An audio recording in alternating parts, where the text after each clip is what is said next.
All right, we're live. All right. Thank you so much, Steve. Hello, everybody. My name is Sarah Gottwallace. I'm one of the co-chairs of the Dr. Talbot Spivak Holocaust Memorial Committee. I want to thank all of you for coming out and spending some time with us today to honor and remember Holocaust Memorial and Holocaust education. So today we have a very special treat for you. Something I think you're really going to enjoy, something I really hope you're going to enjoy. A Holocaust survivor is going to be speaking to us. Mr. Steen Metz is going to be sharing his story of survival as a Danish Jew. And raise your hand if you've heard a Holocaust survivor speak before. Can you see all those hands, Steen? Yes, How many have you spoken to up to this point? Do you know your count? spoken to over 130,000 or 900 groups, and it's it's more important than ever that It we is. talk about it. Absolutely, sir. I'll take a head count and add that for you so you can tally that up all over again and keep having that number go up in your resume there. So Thank you. just as Steen said, it's so important to hear as many Holocaust survivor stories as you possibly can, not only because so many stories are vastly different. People could have been from the same town, from the same family, sent to the same place, and have very, very different stories. But another major reason why hearing a lot of Holocaust survivor stories is important, why, take the advantage, the opportunity to hear as many as you possibly can, because there are a lot of Holocaust deniers out there. People are starting to rear their ugly head with Holocaust denial. And Steen and I want to make sure that you are able to be the beacons of light carrying this message forth into the future that, yes, the Holocaust did happen. I met someone, I heard their story, I have their book at home, whatever the case may be. When survivors are no longer able to tell their own story, it's going to be up to us to continue to keep the story and the history and the truth alive. It's going to be up to us to continue to educate people and honor the memory and the message of the Holocaust. So these people come to us with some of the hardest, darkest moments of their life. And all that they ask in exchange for telling us their story is that we continue to tell their story. And overall, I think that's a pretty simple request on their part, don't you? So listen closely to what Steen has to say. He loves questions and answers. So at the end, please feel free to ask him a question. Sit there and think about as many questions as you possibly can as he's speaking. And from there, I will pass it over to the rock star of the hour, Mr. Steen Metz. Take it away, Steen. Thank you so much, Sarah, and good afternoon, everybody. I'm very, very pleased to return to this very important day to be part of the program. And before I get started, I want to thank Sarah and the committee and the entire committee for the fine work they're doing. Yes, it's very, very true. And even if you have heard other Holocaust survivors, we all have a different story. I want to start off by talking about what happened some years ago. It actually happened in Florida. I remember it very clearly. I was speaking to an eighth grade school, eighth grade class, I should say. A student came up after my presentation and asked me whether I felt lucky or guilty being alive. First of all, I thought it was a very perceptive question from an eighth grader. I didn't have to think too long about it. My answer would be the same today. Maybe I should feel lucky. Maybe I should feel guilty, but I feel very, very lucky. Can you imagine? We had over 15,000 children in the camp I was in. Less than 1,500, less than 10% survived, and I was one of them. As I mentioned earlier, in turbulent world we live in today, it's more important than ever that we never forget the Holocaust. And this is why I want to continue as long as I can, mentally and physically, relate my experiences. Why is it so important that we continue to speak about the Holocaust?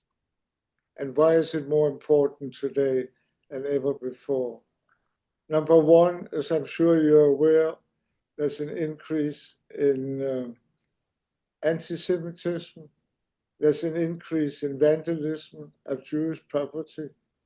And even worse, there are people, can you imagine, denying that the Holocaust took place? How can anybody deny it? Some of you are probably aware of the Holocaust Museum you have not too far away. I used to speak there some years ago when I lived in Florida. And all you have to do is go in there and see all the evidence. As a matter of fact, to my knowledge, the Second World War, the Holocaust, has been documented better than any other historic event. If I may have the first slide, please. I wrote a book, A Danish Boy in Theresienstadt. It came out in 2011. The version you're seeing on the screen is one that was published, it was updated and expanded in the year 2017. If anybody is interested in buying the book, at the end of my presentation, we will show you my website, and you can just write to the website, and Sarah could also help you out. She also knows the address and the website. There was only one reason why I wrote the book. I want the future generations always to remember that the Holocaust took place. Every time I talk to an audience like today, I ask each person to be my ambassador. Talk to at least 4 people, family and friends. Tell them, you know, that the Holocaust took place for one simple reason: you had an opportunity to listen to an eyewitness. On the next slide, I'm showing a map. I'm showing a map of Denmark, and I want to go back a long, long time. April the 9th, 1940 was a very, very fatal date in Denmark's history. 85, it's hard to imagine it happened 85 years ago, and I can still remember it. I was barely 5 years old at the time. The Nazis attacked Denmark by land, by sea, and by air. It was totally unexpected that they would do so for one simple reason. Denmark had signed a non-aggression pact with the Nazis earlier, but we learned early on that you could not trust that evil man, Hitler. Since we weren't prepared, there wasn't much of a battle going on. Denmark surrendered after a few hours, and for the next 5 years, the Nazis occupied Denmark. Situation in Denmark was quite different to other countries. A total of 20 countries were occupied by the Nazis. Every one of them has signed a non-aggression pact. But again, as I said earlier, it didn't mean anything. In Denmark, the situation was different. The first 3.5 years, Denmark's government continued to govern,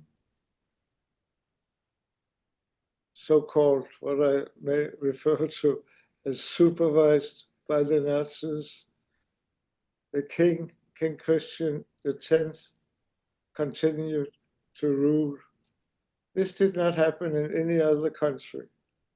In other countries with royalty, the king or queen fled to Great Britain or even as far away as Canada. The local government was dismissed, and the Germans, the Nazis, took over. Why was it different in Denmark? A number of reasons. To the greatest extent possible, the Danes tried to cooperate with the Germans. also food played a major role. The Germans loved the Danish food. We used to send salami, eggs, butter, bacon, and so on to our great ally, Great Britain. Now it was shipped down to Germany. We fed part of the population there, and we also fed the German troops in Denmark. As a matter of fact, I was reading a book not too long ago, and the Germans just loved being in Denmark, the Nazis. They loved the food. It's kind of ironic when I think back. In Denmark, every single family, we were rationed. We could only buy so and so much sugar, so and so much flour, so and so much gasoline.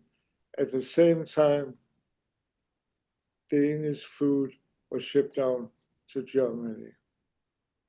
On the next slide, I'm showing a picture of King Christian X. It's one of my favorite pictures. He's looking straight forward on his horse while two Nazis are saluting the king. King is ignoring them. He doesn't want to have anything to do with them. And he hated the Nazis.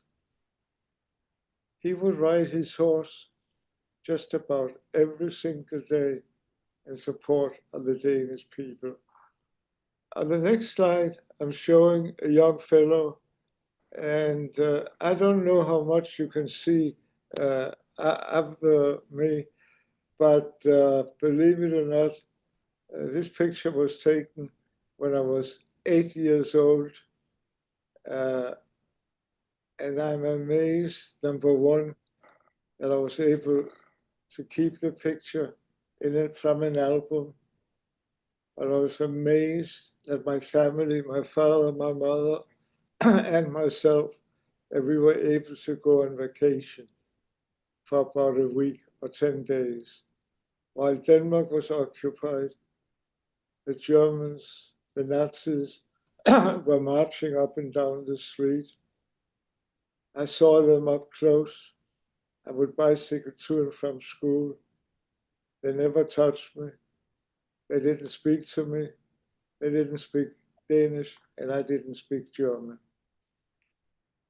Unfortunately, conditions changed drastically in the late summer, early fall of 1943, a little over 3 years since the country, Denmark, was occupied. Can we go back to the map, if that's possible? Thank you. You see a number of towns on the map, including a red one, Odense, with a red frame around it. That's where I was born and raised. In every single town, young people, mostly students from colleges, universities, they were not very happy that Denmark had surrendered so easily. As a result, they formed small groups, ad hoc groups, maybe consisting of 12 or 15 young people in just about every town you see. They wanted to fight the Germans. They wanted to sabotage the factories that made products, not only food, but other products for the Nazis.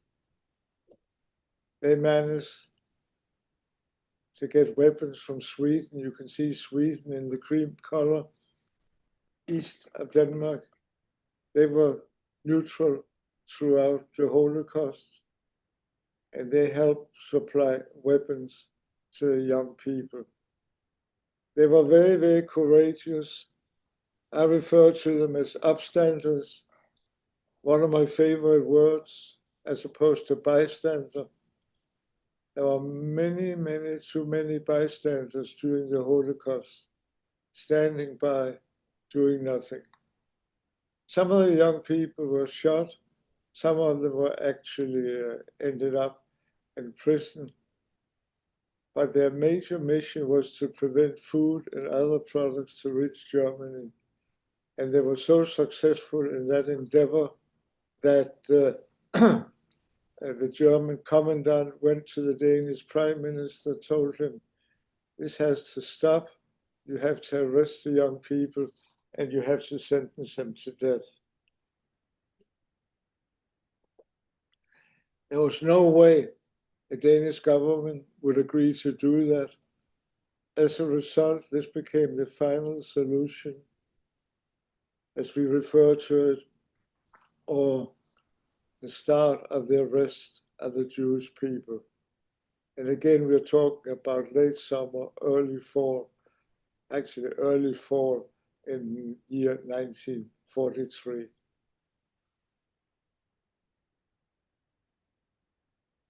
During the Holocaust, the German commandant had a person close to him. He was also close to Denmark. And he found out about the arrest date. He leaked the word to the Danish government. They in turn leaked the word to the Jewish congregation. About 90-95% of the Jewish people in Denmark lived in and around Copenhagen in the northeastern part of Denmark. As a result, starting in late September, the Danish Jewish people were helped by many young people in Denmark, Christian people, and I refer to them as upstanders again. They stood up for what they thought were right. It was a dangerous mission. Many of them lost their lives. They would be taxiing people out to the harbors on the east coast of where Copenhagen is located, but mostly in and around Copenhagen. There were a total of 7,500 Jewish people in Denmark at that time. It's hard to imagine, and it didn't happen in any other country. Close to 95% of the Danish Jewish population managed to escape to Sweden with the help of many people. As a matter of fact, some of them were hiding in hospitals under false names. They were hiding in churches. A cousin of mine, he was hiding in a church just north of Copenhagen. And there's been a lot talked and written about that event. And it's a very, very important historic event. Unfortunately, and I don't know if I'm totally objective, there's been less written and talked about the 5% that were arrested by the Nazis and sent to concentration camps. To my knowledge, we had not been alerted as they had in Copenhagen. And one early morning, I was 8 years old, October 2nd, 1943, two Gestapo officers came to our door. We lived in an apartment on the third floor, pounded on the door. My father answered, had to let them in. We got about 45 minutes to get ready, packed our suitcases. My mother and I were allowed to go down to the first floor and visit the baker. We knew him well. I played with his children. He gave us a big sack of bakery products. And later on, I found out that he was also an upstander. He offered to help my mother and I escape through the corridor in the basement. It might have been possible, but there was no way my mother could accept that generous offer because my father was back up in the apartment and I'm sure he would have been shot on the spot. So we were transported. If we can move forward again, please. Next one. Perfect. Now go back to the other one, the earlier one. Thank you.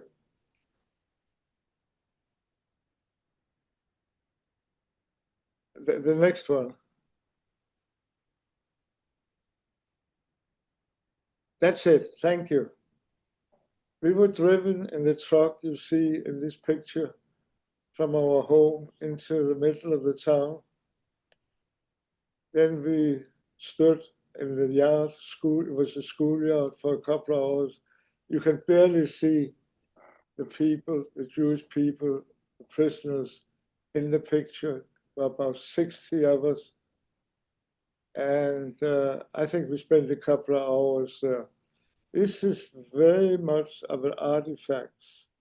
This particular picture was taken of a person on a balcony opposite, and it wasn't until many years later, actually, I believe after he died, that it was found in his, I think on his loft. Nobody in his family knew about the picture. It tells a story. It's a very, very historic picture.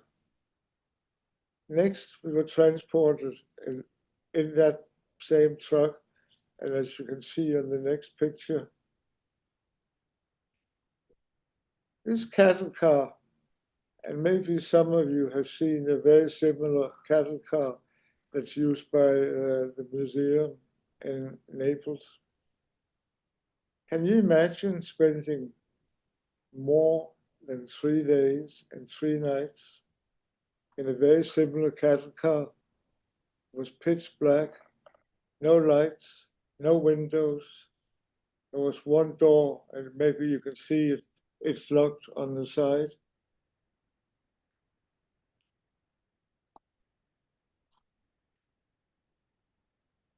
People in the cattle car were frightened. We didn't know what was going to happen. We didn't know if we would ever get any food to eat. We didn't know whether we would be shot, where would we be end up, a lot of uncertainty. There were 2 other boys about my age, and we were able to lie down on the dirty floor. The rest of the people, packed like sardines, had to alternate between sitting and standing for well over 3 days and 3 nights. Fortunately, most of us had brought sandwiches or snacks. My mother had brought the bakery products from the baker, and we shared that with everybody. That was the only food we got for over 3 days. They didn't give us anything to drink. The atmosphere I described as very, very tense. The smell was getting worse and worse. No bathroom facilities. We had to use buckets in the corner. We made one stop, got some fresh air, finally got some water to drink. And then eventually, as you can see on the next picture, we arrived in Theresen. Theresen, or Tersen, I should say, is the Czech word, the German word for the city is Theresienstadt. So in my presentation, I'll be using both. 550 miles away from Denmark, 40 miles north of Prague, and 40 miles south of the German town, Dresden. On the next slide, you'll see the train station. Jewish people, I believe some Dutch Jewish people, walking from the train station. At that time, they didn't have a station into Theresienstadt, and we had to walk for a couple of miles. We entered the camp, and the screaming Nazis, and I couldn't understand it, but my mother and father could speak and understand some German.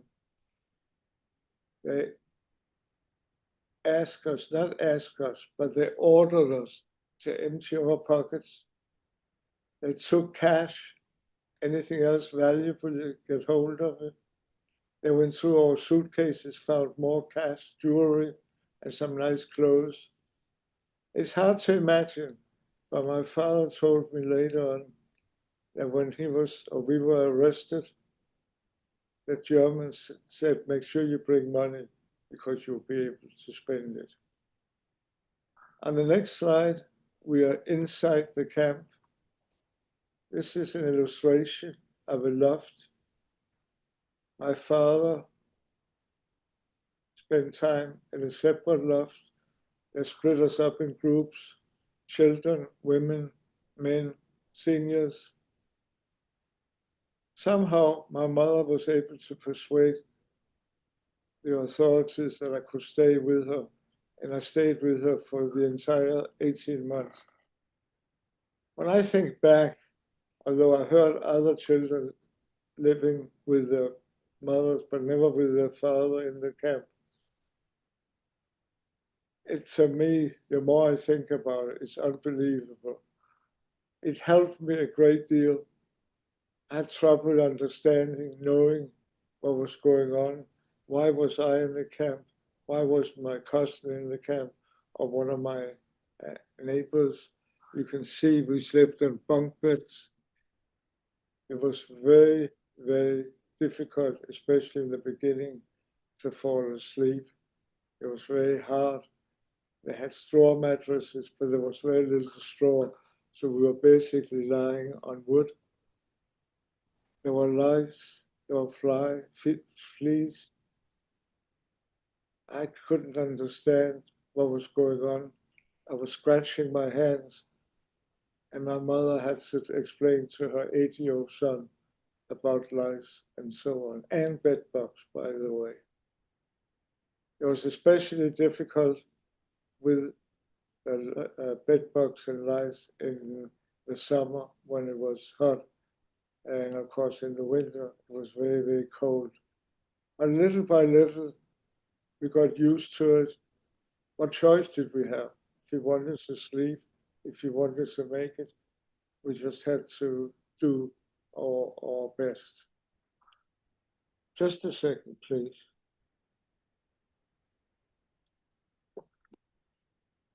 Everybody 16 years or older had to work slave labor. That included my father, that included my mother. My father was an attorney. He was used to litigating in a courthouse. He was used to working in an office. And suddenly, in the beginning of the winter, it was getting colder. Most unfortunate that he was assigned road work. They worked up to 10 hours a day, Christian holidays, Jewish holidays, and weekends. It was very, very difficult for my father to keep up with the pace the Germans had scheduled or set for themselves. On top of that, my father, I found out from a young person working in the same group as my father, that he was physically abused. He was kicked, he was whipped when he didn't produce the quantities that the Nazis had arbitrarily set for the workforce. He couldn't handle it. He wasn't used to manual work. My mother told me, and it's hard to imagine, that he lost about 50% of his body weight. He ended up in an infirmary. They had very competent nurses and doctors, other Jewish prisoners in the infirmary, but they couldn't help or save my father. They didn't have the medical supplies or the medical instruments. My father passed away after we had been in camp less than 6 months, and after he had been married to my mother for less than 10 years. Needless to say, the Nazis were not going to broadcast to the world that he died of hunger, which he did.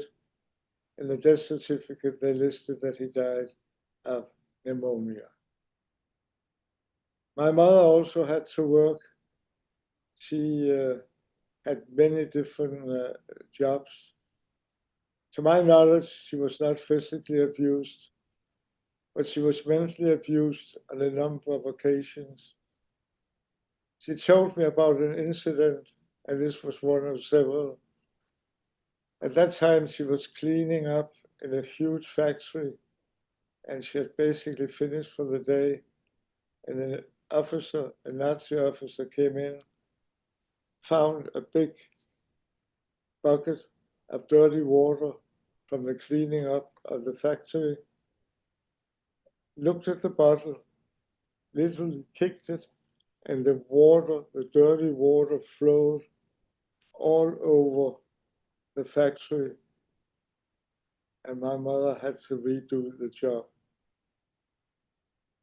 To say that she was upset when she got back to the barrack eventually is the understatement of the day. But what can you do? And when I think back, how can another human being treat other human being that way? And the way they abused my father, those atrocities, as you know, cost the lives of 6 million Jewish people and millions of others. I was 8 years old, didn't have to work.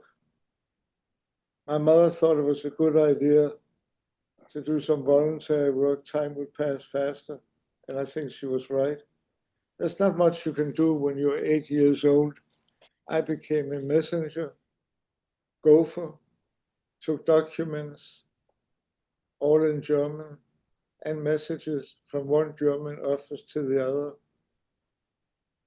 I tried not to stay in the office too long because I still remember how frightened I was. I tried not to appear frightened at that time, but looking at the German soldiers, what I refer to as their ugly green uniforms and with their guns.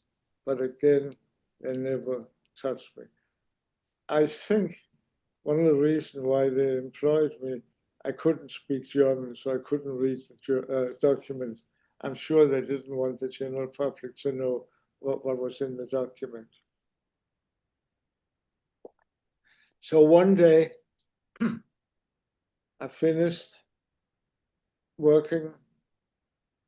I started to get back to the barracks, stopped at the kitchen. At the end of the kitchen, I saw some big sacks of raw potatoes. Looked around, nobody was in the neighborhood. I took, yes, I was stealing. I stole a couple of raw potatoes, put them in my pocket, walked home. I tried not to rush to make it obvious. And my mother and I would be sharing the raw potatoes. I'll never forget some years ago when I was speaking to a school, they referred to me as the potato king. Let me talk about food. Unfortunately, I can do that very, very fast. At breakfast, we got substitute coffee, more hot water than coffee. We got about half a loaf of bread to share within the family. And on the next slide, you'll see us lining. Next slide, please. See us lining up at lunch. We would line up for all 3 meals for up to 40, 45 minutes. We had our wooden bowls, or wooden spoon and bowls. There were big kettles, what they referred to as potato soup, boiled water with potato peel and potato skin. I didn't eat it in the beginning, I didn't like it. My mother said, Steen, you better eat it or you're not going to make it. That was all the incentive I needed. But can you imagine potato soup 365 days a year? At dinner, we would line up in a similar manner. We would get soup again. But I remember at dinner, somehow we got different kinds of soup. I remember beef, barley, and then once a week or every 10 days, we got a special dish, dumplings, a typical German dish. How were we able to survive on those meager portions? 35,000 inmates didn't make it. Most of them dying from hunger, just like my father. And I believe the only reason I'm here today, being able to share my experiences, is the fact that we started getting packages from Sweden, from the family that escaped to Sweden, packages from Denmark, from our Christian friends, all organized by Red Cross, food, clothes, and vitamins.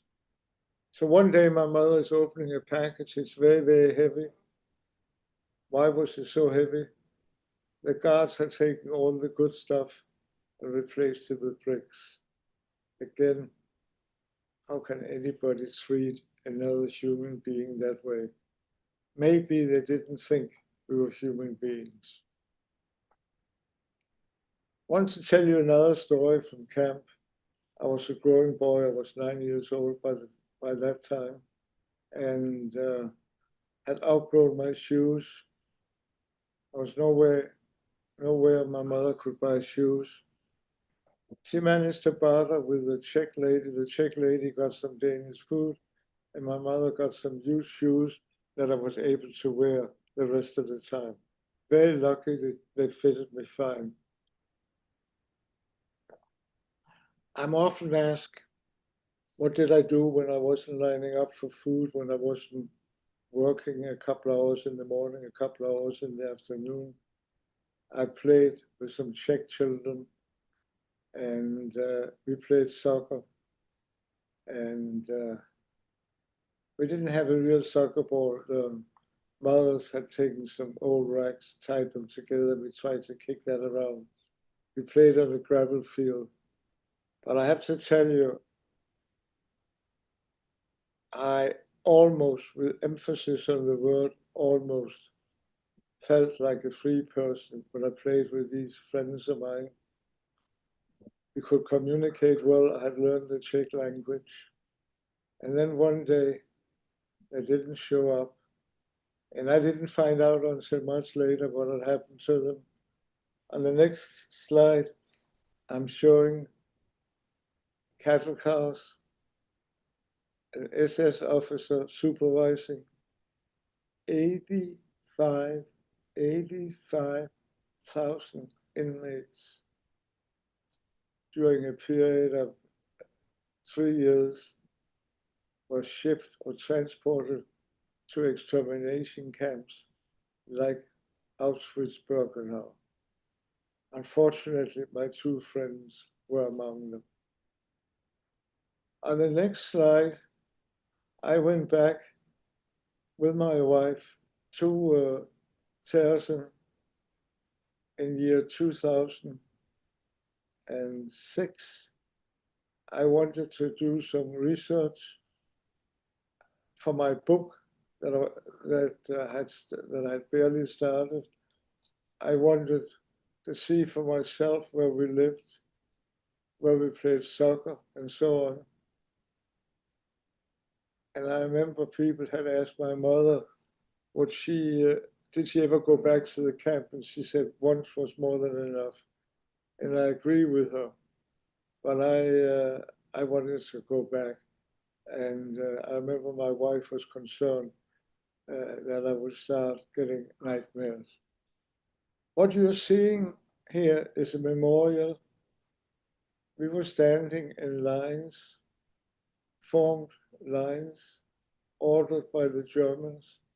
There was a crematorium close by where they had cremated the dead bodies. They ran out of space in the ground. The ashes were placed in cardboard cartons. We took one carton after the other, handed it out to the person next to us, and eventually 25,000 urns ended up in the river. You can barely see the river behind the trees. I never forget, I learned later on that a friend of mine, he was a couple of years older, was standing next to me, and he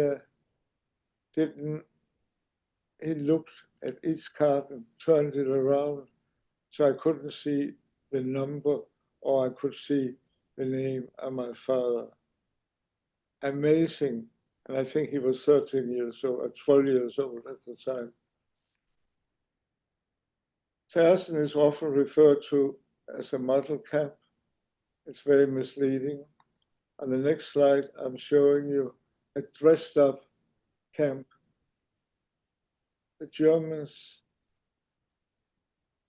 agreed with a delegation of Red Cross people from Denmark, Germany, that they could come and see the camp. Of course, they wanted to change the appearance. They painted the buildings, they built a pavilion. There were benches, there was a lawn. The Danes were transferred to better quarters.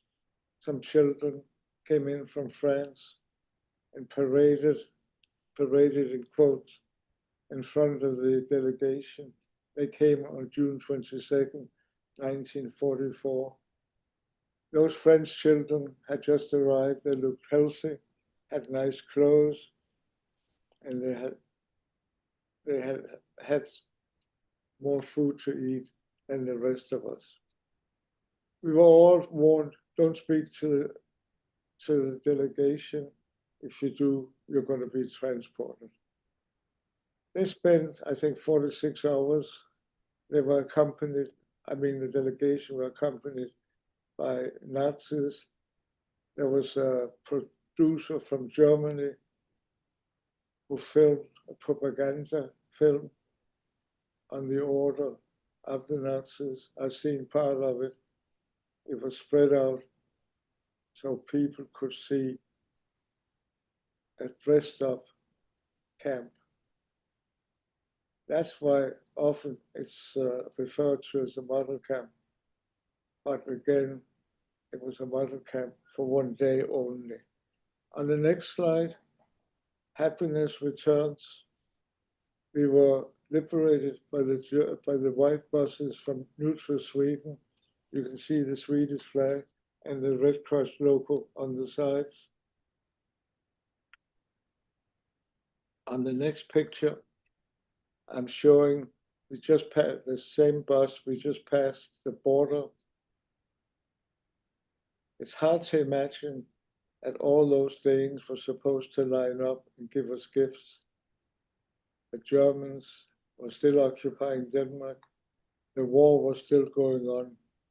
But at that time, the Germans knew that they were going to lose the war. In the camp, we didn't hear anything about what was happening. We didn't get any news. We were not allowed to stay in Denmark. We went on to Sweden. In Sweden, we were in quarantine for about 8 to 10 days. Then afterwards, we were transported to meet our family. And I will never forget our meeting with our family, my aunt, my mother's mother. It was wonderful to see them again. When you hear other survivors speak, they'll probably, in most cases, tell you they lost their entire family. Again, there was an exception in Denmark because so many managed to get to Sweden. On the next picture, I'm showing the Danish flag. This flag was flying on May the 5th, 1945, all over Denmark to celebrate that the Germans had finally surrendered. This is also my birthday. I was 10 years old on May the 10th, 1945. And ever since that day, the flag was always flying in the future. And I would tell people, you know why they're flying the flag? It's my birthday. They're celebrating my birthday. But anyway, we got back to Denmark some weeks later. Nowhere to stay. Our apartment had been rented out. We stayed with friends.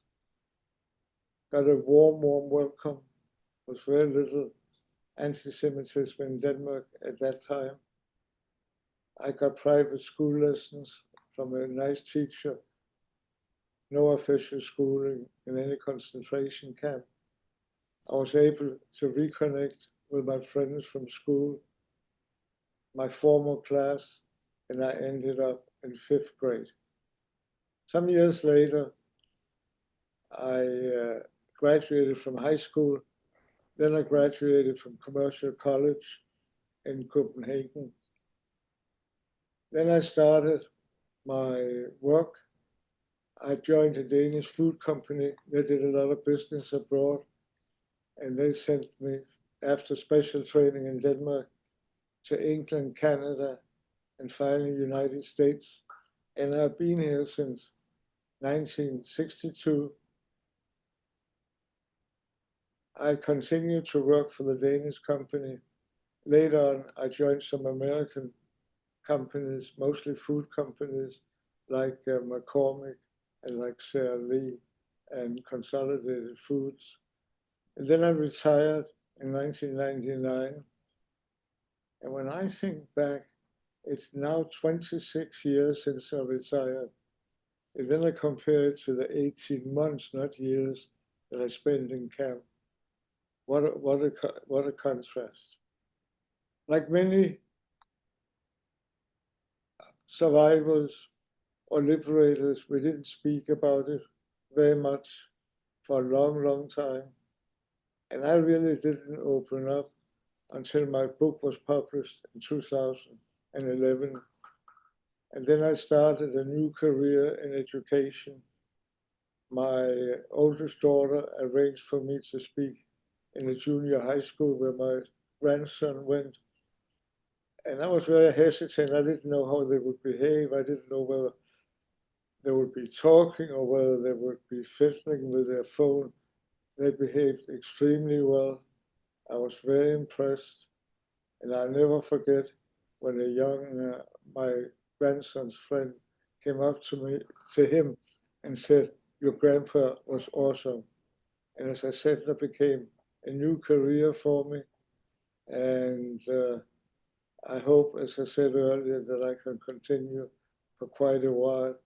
And it's more than a mission for me, it's a passion. And I'm very pleased that I've been invited back to speak to you today. And I'll finish up by showing you my website if you want to contact me about the book or anything else. Just write to the website. I think, Sarah, this would be a good time for questions and answers. Absolutely, sir. Thank you as always for sharing your story. First of all, before questions, round of applause for Steen.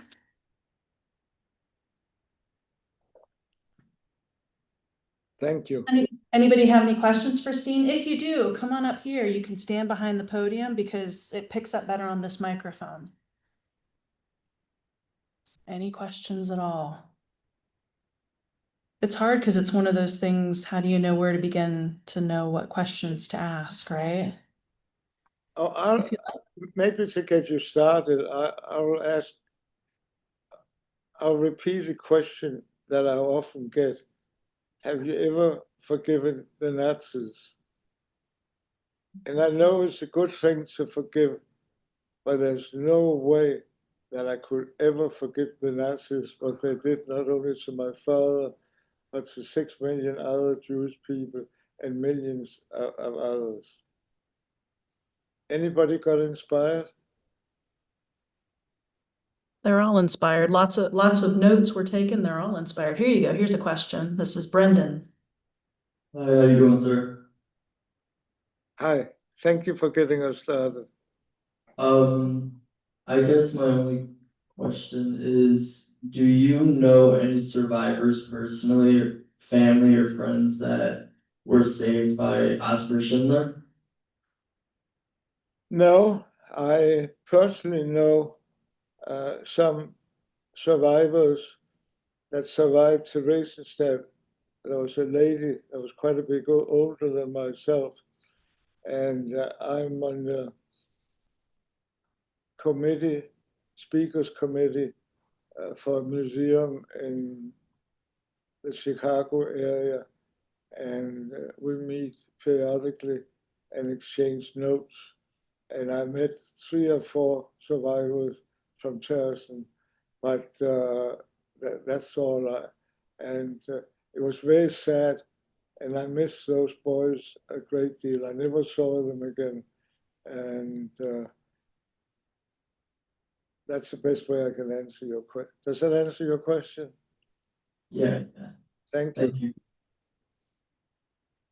On a side note, I've had relatives shipwreck, fishing. Question? Hi, did your experience affect your faith at all? Yes, it did affect my faith a great deal. But before I answer the question directly, you need to know that I did not grow up in the Jewish faith. Of course, I'm Jewish, but both my parents were Jewish, of course. My father was brought up in the Jewish faith in Copenhagen. It was very, very difficult to be brought up in the Jewish faith in my hometown. There were very few Jewish people. There were no synagogue. There was nowhere you could buy kosher food. So, but my faith was shaking while I was in camp. I couldn't believe that I was one of the ones in the cattle car. As I mentioned earlier, why was I there? What happened to my cousins? It was as if, and I know another survivor wrote a book, and he said, maybe God was on vacation and he forgot us. But God came back, and we were liberated. And as I mentioned in the beginning, very, very lucky that we were liberated by the white buses from Sweden. It's my understanding that the buses saved a total of 17,000 Jewish people from many different camps. Sorry, but those I had to give some background, and thank you for asking. Anybody else? Mr. Barry has a question with the hat. This is Sean. Have you since spoken with any surviving Nazis and had conversations with them about their perspective on everything? I'm sorry, I didn't quite get the. So post World War II, as you were growing up, have you ever met with any surviving Nazis and had conversations with them? Have I spoken to a Nazi officer? Is that the question? Yes. Nazi soldiers, maybe Yeah. anyone who was in the Yeah. party along those lines. No, I haven't, and there are very few of them left, so I will never be able to talk to them. Neither have I spoken to a Holocaust denier. I wish I had a chance to speak to a Holocaust denier so I could show them what happened and be at a museum. But they didn't speak to us in the camp. And I'm often asked whether some of them, they were kinder than others. Maybe they were, but they treated us just the way they treated everybody. Nobody got more bread. Nobody got more to drink. Hopefully I answered your question. You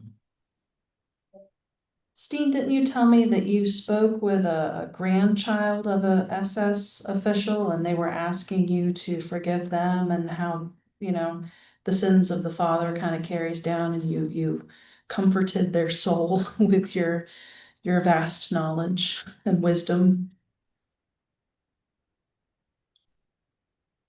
Are you talking to me, Sarah? I'm never going to be able to say it that eloquently again. Didn't you tell me that you had a student come to you and say that he had a relative, a grandfather, or somewhere of that nature? Yes, Gosh, you have a good memory. It happened in Florida, actually. And a high school student, a girl, came up to me after I had finished, and we were in the question and answers session. And she was absolutely in tears. And she said, I feel very guilty. My great grandfather was a Nazi. I tried to comfort her and told her, you had nothing to do with it, your grandfather had. And as a matter of fact, on 2 other occasions, I had similar questions or similar comments. So there's a big difference between the Nazis and the German population, but it took me a long time to distinguish between the Germans, the good Germans, and the Nazis, because I thought they were all bad. Thank you, sir. I'm glad you mentioned that. Anybody else? Javon? Appreciate your time sharing your story with us. You mentioned the liberation of those Swedish buses. Was that also how you got back to your hometown? Was by travel on those buses?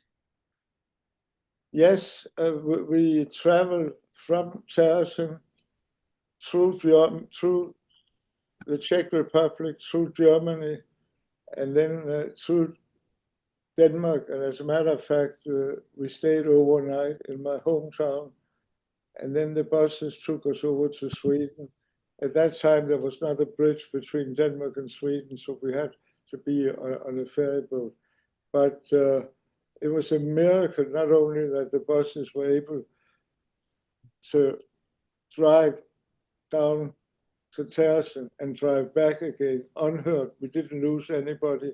And I think the convoy was at about 20 buses, including medical supplies and food. Thank you. And if I may ask one more question, it's a little bit heavier, but you were at that camp at such a young age, 8 to 10 years old, so you hadn't had much life experience per se, but from the experience at the camp, was there a main lesson or a main takeaway that you felt like you would share with others from your time being in there? Yes, I will, and thank you for asking the question. I think the big lesson is, did you ever never to give up hope? I remember my mother was asked a number of times, did she ever give up hope? And she said no, she couldn't afford to give up hope with 8 or 9-year-old boy. And when I speak to schools, I always talk to them, not always, but many times, that some of them will have some bad times, difficult times in their lives, not to the extent that I had, but I suggest very strongly, don't give up hope. There were people that gave up hope, they didn't make it. Respect other people, treat other people the way you want to be treated yourself, and not the way the Nazis treated us. I hope that answers your question. Wonderfully so, thank you.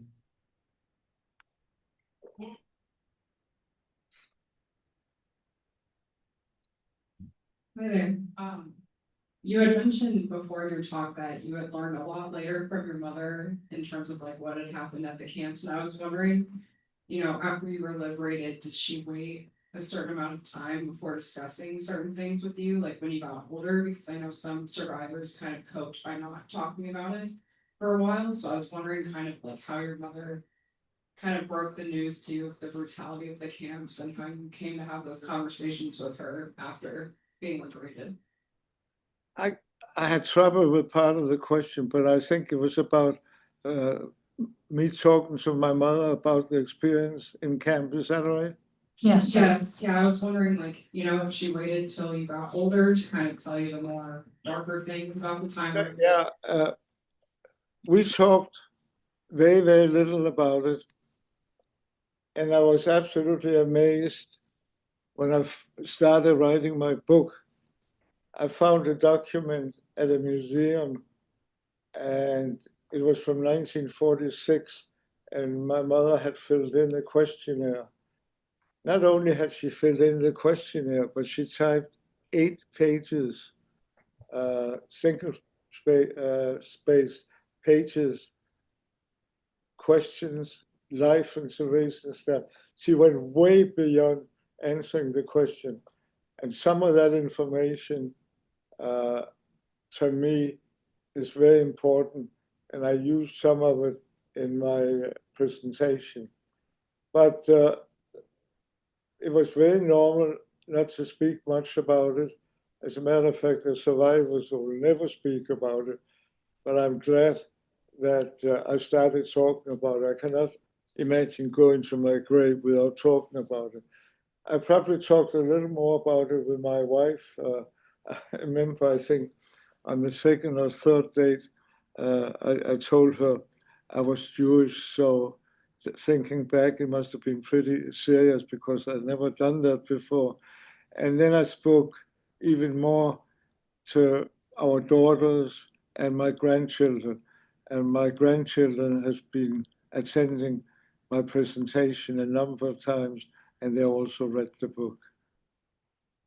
Awesome. Thank you so much. I appreciate you talking to us today. Anybody else?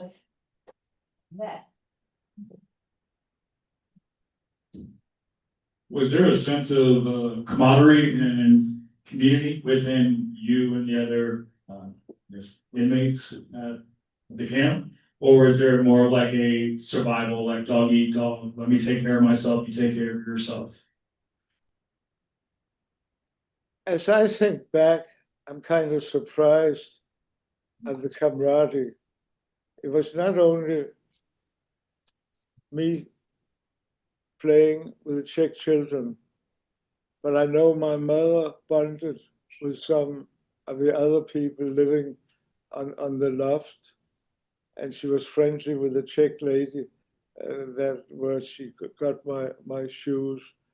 And you would have thought that it was everybody for themselves, and it was very hard because we were all hungry, and we went to bed hungry most nights, even though we started getting packages. It doesn't mean that we got enough food. So I remember my mother often talking about the friendship she made. As a matter of fact, after the war, after we were liberated, there were 2 particular ladies, and she kept in contact with both of them. Continuing on that, was there a sense within the adults that the kids came first when it came to trying to provide for them in terms of maybe warmth during the cold and food, making sure that they got first dibs on the food before they did? I need some help. He had asked, did the children come first in terms of with the adults that were inmates? Did they provide for their children first before they provided to themselves? Thank you, Steve. I don't remember that, but I do know that it would have been difficult for me if I had been separated from my mother, and she certainly helped me out and took care of me. But I don't remember that the children came before their parents or family as far as eating. I had no trouble hearing you, Steve. Thank you very much.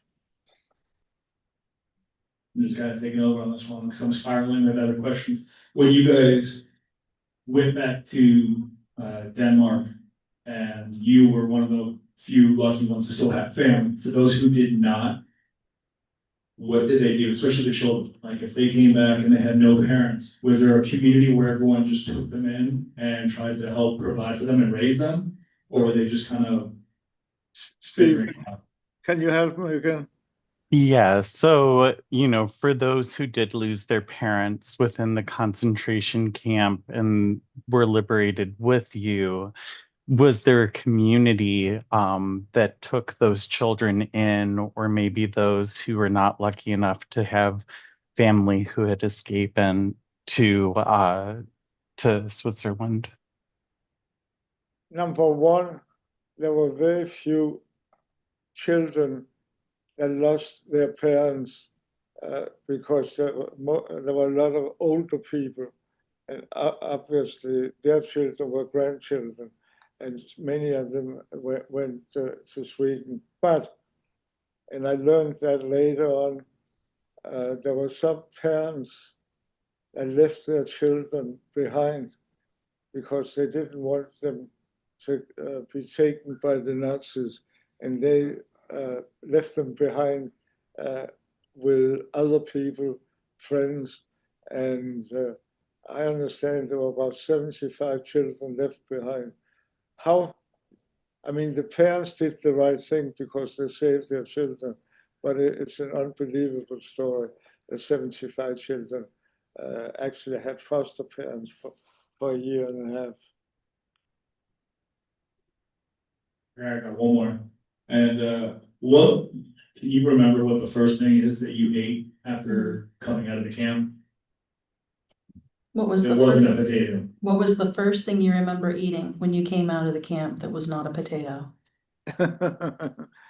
The first thing was I've always been fond of chocolate, especially dark chocolate. So I had some chocolate, and then I think I had oatmeal for breakfast, which was very nice, which was kind of considered a luxury. And then I also had strawberries, which has been one of my favorites. And you don't realize it today, but in those days, you could only have strawberries during the season. It was just a couple of months. So that was a very special treat. Great questions, Sean. Hello, sir. It's Brendan again. I kind of have like a follow-up to his last question. How long did it take for your body to adjust back to a normal lifestyle with like eating? Because obviously you guys got scraps and all that. How long did it take for your body to adjust to more normal food, like the chocolate or the oatmeal? Yeah, you had to be very careful. We were warned when we started eating, don't eat too much at a time and don't eat rich food. Number two, I was able to transfer to regular life, so to speak. I would say it probably took me 3 months. And the reason it didn't take me longer was I was so young. I had not suffered mentally or physically. My mother suffered physically, hearing, nerves. The school children, my schoolmates, didn't ask questions what had happened. If people asked questions, I remember my mother would say, ask her. And if I had ended up in Copenhagen, it would have been much more difficult because there were so many survivors in Denmark. There were very few survivors going back to my hometown. Thank you.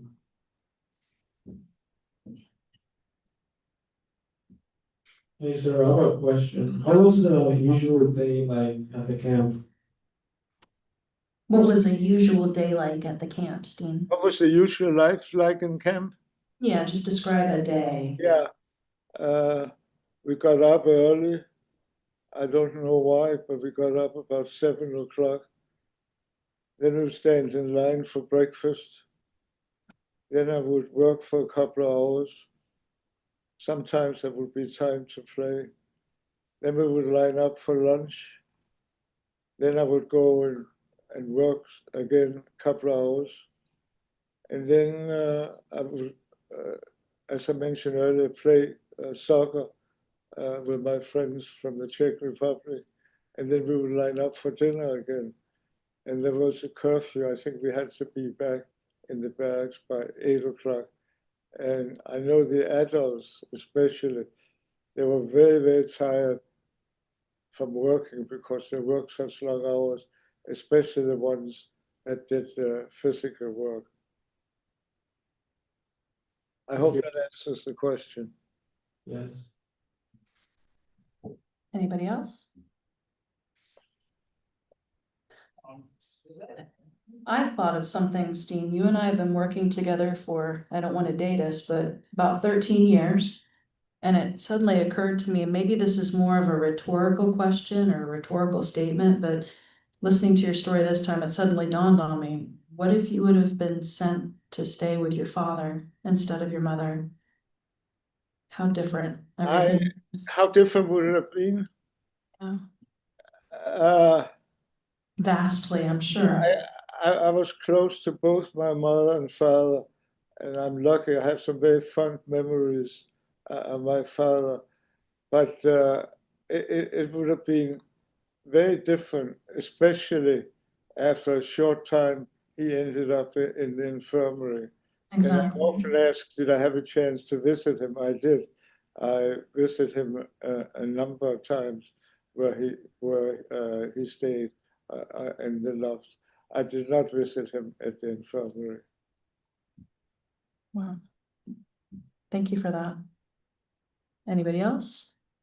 Mr. Barry. Just leave the microphone with Sean. He'll pass it around for us and fill in questions. Sean has some more questions for you, Steen. During the camp for children, was there education allowed, such as, just maybe adults trying to continue teaching you to write, read, letters, just teaching and education for the children? Was that allowed? Was that a thing? Steve, can you help me? Was there any education that you received in the camp? Was education allowed? There was no official education in camp. It was not allowed in any of the concentration camps. Unofficial, we got private lessons. I remember a young man by the name of, it doesn't really matter, Ralph Oppenheim. He was not a teacher, but he was an author or became an author. I think he was about 10 years older than me. He gave me private lessons.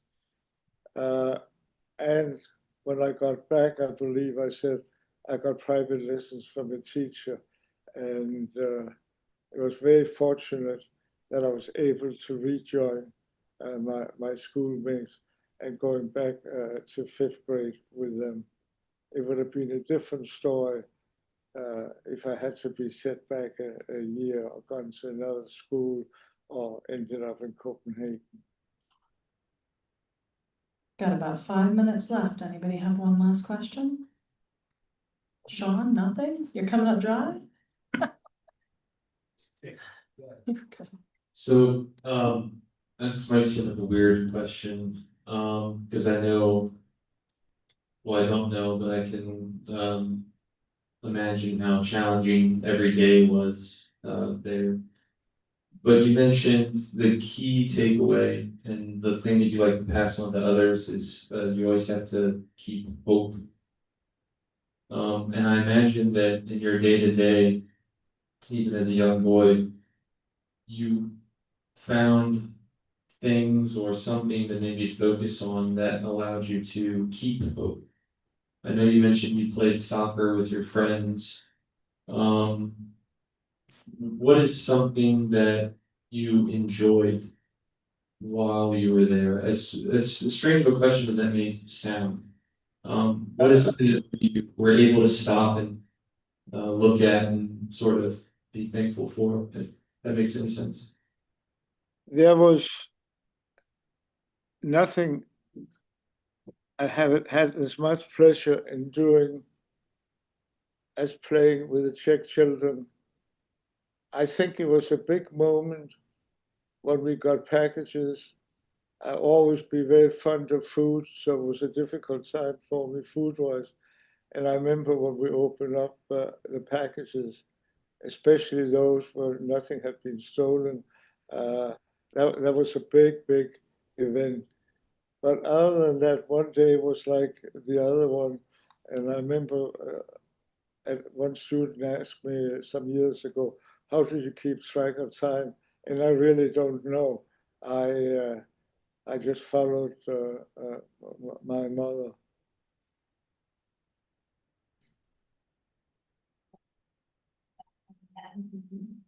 What kind of work did they make the children do?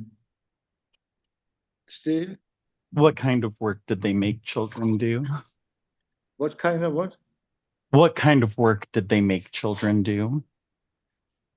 Most children didn't work unless you were 16 years old. There were other children that were messengers and gophers like myself, but there was a very limited amount. So I guess when I was working, most of them would be playing. So then if it's a work camp, and the children aren't working, were they just left in your housing, your bunks? Or did they have free reign in the camp, or were they just trying to keep them like, okay, you children stay here, you work? They would stay in the barracks, or they would go outside. Obviously, when it was cold, they would stay back in the barracks. In the summer, they would go outside. But it was relatively few children that worked like I did. Did anyone ever escape the camp that you were in? I'm sorry?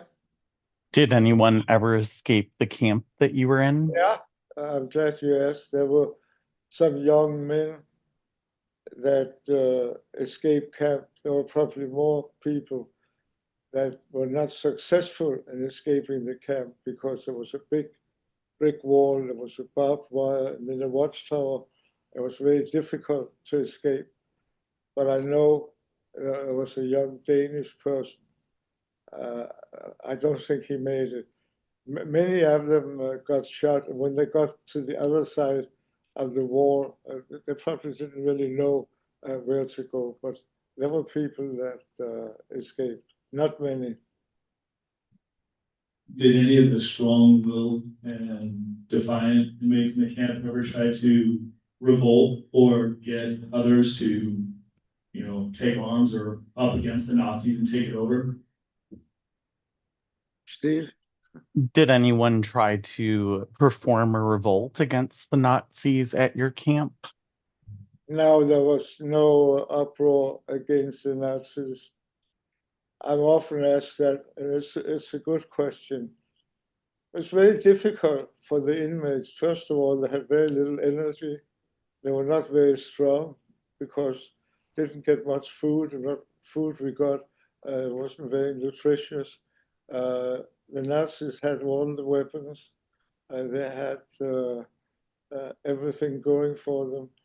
I do know that in a camp in Poland, there was an uproar and they were fighting for a long time. But it's just impossible to do it where we were and the situation we were in. Any last minute questions?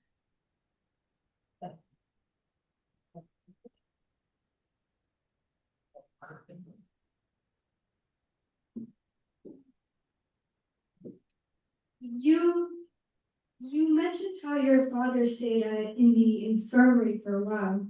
Can you go into any more detail what the infirmary was like at the camp? Steve?